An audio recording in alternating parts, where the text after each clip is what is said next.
Après avoir travaillé pour plusieurs sociétés, Amy a décidé de lancer sa propre entreprise il y a 1 an.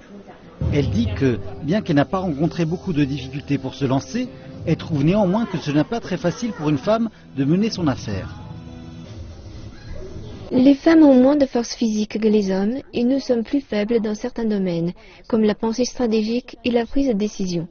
Les investisseurs, qui sont pour la plupart des hommes, sont moins enclins à investir dans des projets de femmes, parce qu'ils pensent qu'une femme n'est pas aussi efficace qu'un homme dans l'arène des affaires.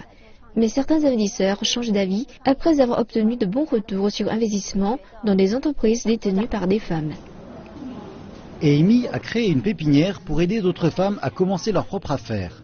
Elle ne s'est pas seulement limitée à les financer, mais y a aussi inclus des formations en marketing et en gestion d'entreprise.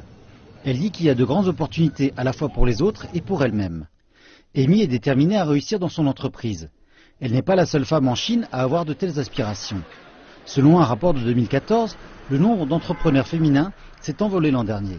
Et la tendance ne montre aucun signe de ralentissement. Les experts disent qu'un énorme marché de consommatrices procure aux femmes davantage d'opportunités d'affaires.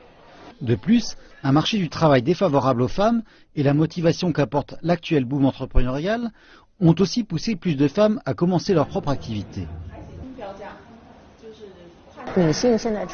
Les femmes ont des avantages. Elles ont de bonnes capacités de communication et sont plus prévenantes que les hommes. Cependant, elles doivent affronter des stéréotypes, particulièrement ceux selon lesquels les femmes doivent avoir une famille stable et vivre sans risque ni défi. Le manque de confiance et la forte dépendance sont caractéristiques des femmes chinoises. Si les femmes veulent réussir à long terme dans les affaires, elles ont besoin de l'aide de leur famille, notamment de leurs parents et de leur mari.